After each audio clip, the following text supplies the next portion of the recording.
तो अब मैं आप लोगों को श्रीमद् भगवद गीता के 10वें अध्याय के बारे में या उसका महात्म्य बतलाने जा रहा हूँ।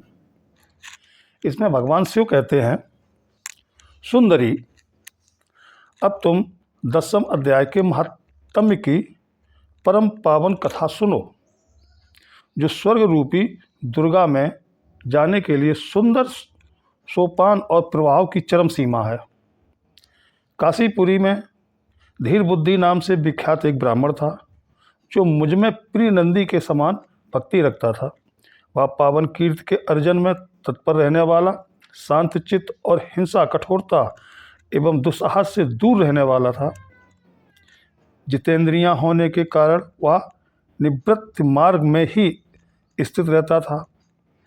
उसने वेद रूपी समुद्र का पार पा लिया था। वह संपूर्ण शास्त्रों के तात्पर्य का ज्ञाता था।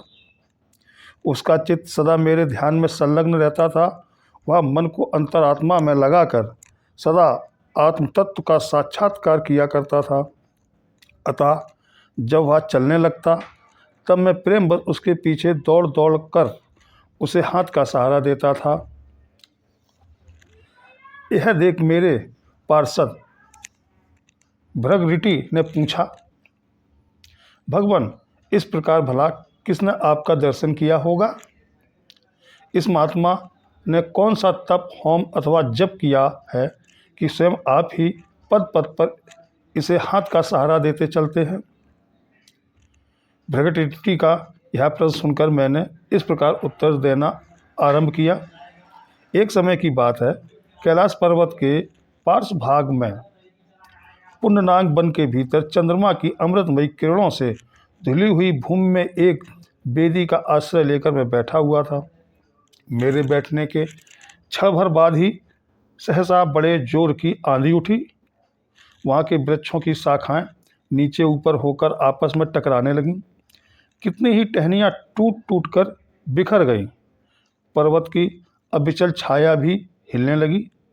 इसके बाद वहाँ महान भयंकर शब्द हुआ, जिससे पर्वत की कंदराएं प्रतिध्वनित हो उठी। तदंतर आकाश में कोई विशाल पक्षी उतरा, जिसकी कांति काले मेघ के समान थी। वह कज्जल की राश, अंधकार के समूह अथवा पंख कटे हुए काले पर्वत सा जान पड़ता था। पैरों से पृथ्वी का सहारा लेकर उस पक्षी ने मुझे प्रणाम किया और एक सुंदर नवीन कमल मेरे चरणों में रखकर स्पष्ट वाणी में संस्तुति करनी आरंभ की। पक्षी बोला, देव, आपकी जय हो। आप चिदानंदमयी सुधा के सागर तथा जगत के पालक हैं। सदा सद्भावना से युक्त एवं अनासक्ति की लहरों से उल्लसित हैं। आपके वैभव का कहीं अंत नहीं है। आपकी जय हो। अद्वैत वासना से परिपूर्ण बुद्धि के द्वारा आप त्रिविध मलों से रहित हैं। आप जितेंद्रियां भक्तों के अधीन हैं तथा ध्यान से आपके स्वरूप का साक्षात्कार होता है। आप अविद्यामय, उपाधि से रहित, नित्य मुक्त, निराकार, निरामय, असीम, अहंकार शून्य, अबारण रहित और निर्गुण हैं। आपके चरण कमल शरणागत भक्तों की रक्षा करने में प्रवीण हैं। अपने भयंकर लाट रूपी महासर्प की विष ज्वाला से आपने कामदेव को भस्म किया है। आपकी जय हो। आप प्रत्यक्ष आदि प्रमाणों से दूर रहते हुए भी प्रमाणाय स्वरूप हैं। आपको बार बार नमस्कार है।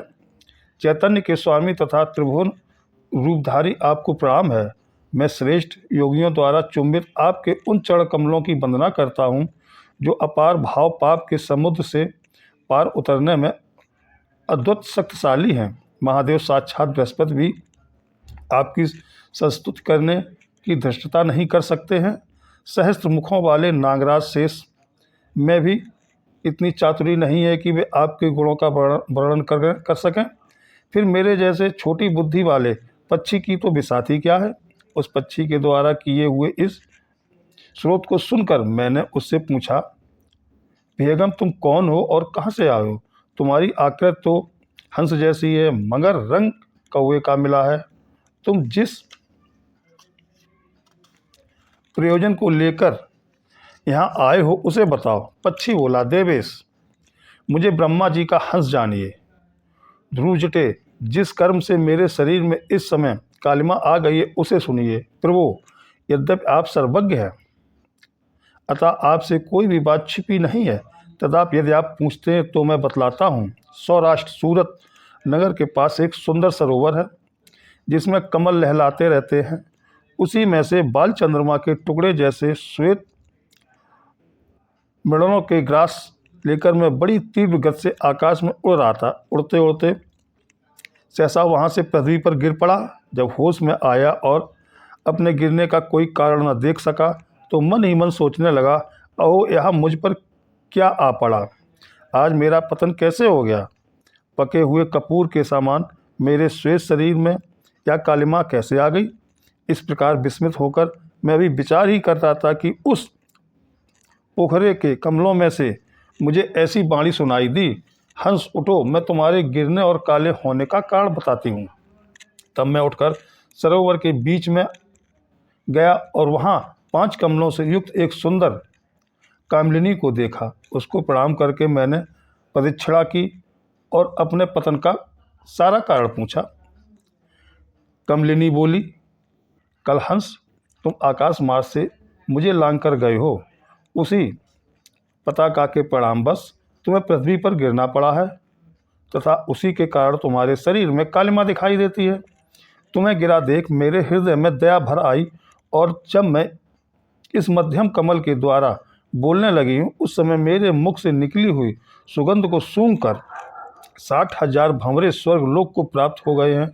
पक्षीराज, जिस कारण मुझ में इतना वैभव, ऐसा प्रभाव आया है उसे बतलाती हूँ, सुनो। इस जन्म से पहले तीसरे जन्म में मैं इस पृथ्वी पर एक ब्राह्मण की कन्या के रूप में उत्पन्न हुई थी। उस समय मेरा नाम सरोज पदना था। मैं गुरुजनों की सेवा करती हुई सदा एक मात्र पतिव्रत के पालन में तत्पर रहती थी। एक दिन की बात है, मैं एक मैना को पढ़ा रही थी। इससे पति सेवा में कुछ विलंब हो गया। इससे पति देवता कुपित हो गए और उन्होंने शाप दिया, पापनी तू मैना हो जा। मरने के बाद यद्यपि मैं मैना ही हुई, तथापि पतिव्रत के प्रसाद से मुनियों के ही घर में मुझे आश्रय मिला। किसी मुनि कन्या ने मेरा पालन पोषण किया। मैं जिनके घर में थी वे ब्राह्मण प्रतिदिन प्रातःकाल विभूति योग नाम से प्रसिद्ध गीता के 10वें अध्याय का पाठ करते थे और मैं उस पापहारी अध्याय को सुना करती थी। बैगम काल आने पर मैं मैना का शरीर छोड़कर 10वें अध्याय के महात्म्य से स्वर्गलोक में अप्सरा हुई। मेरा नाम पद्मावती हुआ और मैं पद्मा की प्यारी सखी हो गई। एक दिन मैं विमान से आकाश में विचर रही थी। उस समय सुंदर कमलों से सुशोभित इस रमणीय सरोवर पर मेरी नज़र पड़ी और इसमें उतरकर ज्यों ही मैंने जल क्रीड़ा आरंभ की त्यों ही दुर्वासा मुनि आदम के उन्होंने वस्त्रहीन अवस्था में मुझे देख लिया। उनके भय से मैंने स्वयं ही एक कमलिनी का रूप धारण कर लिया। मेरे दोनों पैर 2 कमल हुए, दोनों हाथ भी 2 कमल हो गए और शेष अंगों के साथ मेरा मुख भी एक कमल हुआ। इस प्रकार मैं 5 कमलों से युक्त हुई। मुनिवर दुर्वासा ने मुझे देखा। उनके नेत्र क्रोधाग्नि से जल रहे थे। वे बोले, पापिनी तू इसी रूप में 100 वर्षों तक पड़ी रहे। यह साप देकर वे क्षण भर में अंतर्ध्यान हो गए। कमलिनी होने पर भी विभूत योग अध्याय के माध्यम से मेरी वाणी लुप्त हो गई है। मुझे लांघने मात्र के अपराध से तुम पृथ्वी पर गिरे हो। पक्षीराज, यहाँ खड़े हुए तुम्हारे सामने ही आज मेरे साप की निवृत्ति हो रही है, क्योंकि आज 100 वर्ष पूरे हो गए हैं। मेरे द्वारा गाए जाते हुए उस उत्तम अध्याय को तुम भी सुन लो। उसके श्रवण मात्र से तुम भी आज ही मुक्त हो जाओगे। यूँ कहकर पत्नी ने स्पष्ट एवं सुंदर वाणी से 10वें अध्याय का पाठ किया और वह मुक्त हो गई।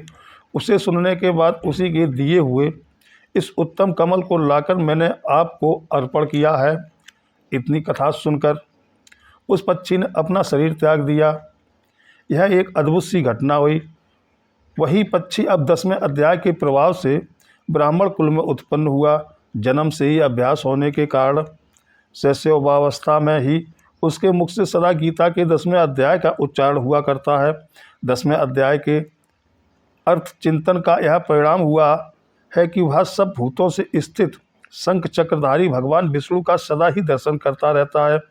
इसकी स्नेहपूर्ण दृष्टि जब कभी किसी देहधारी के शरीर पर पड़ जाती है तब वह चाहे शराबी और ब्रह्म हत्यारा ही क्यों न हो, मुक्त हो जाता है तथा पूर्व जन्म में अभ्यास किए हुए 10वें अध्याय के माध्यम से इसको दुर्लभ तत्व ज्ञान प्राप्त है तथा इसने जीवन मुक्ति भी पाली है। अतः जब यह रास्ता चलने लगता है तो मैं इसे हाथ का सहारा दिए रहता हूँ। प्रगटे यह सब 10वें अध्याय की महामहिमा है। पार्वती, इस प्रकार मैंने भृगुटी के सामने जो पापनाशक कथा कही थी वही यहाँ तुमसे भी कही है। नर हो या नारी अथवा कोई भी क्यों न हो, इस 10वें अध्याय के श्रवण मात्र से उसे सब आश्रमों के पालन का फल प्राप्त होता है। ओम भगवते वासुदेवाय नमः।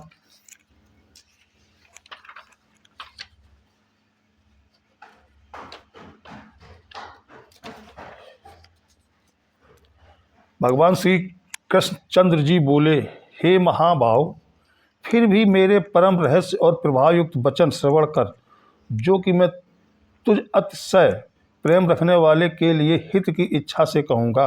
हे अर्जुन, मेरी उत्पत्ति को अर्थात विभूत सहित लीला से प्रकट होने को न देवता लोग जानते हैं और न महर्षि जन ही जानते हैं, क्योंकि मैं सब प्रकार से देवताओं का और महर्षियों का ही आदि कारण हूँ।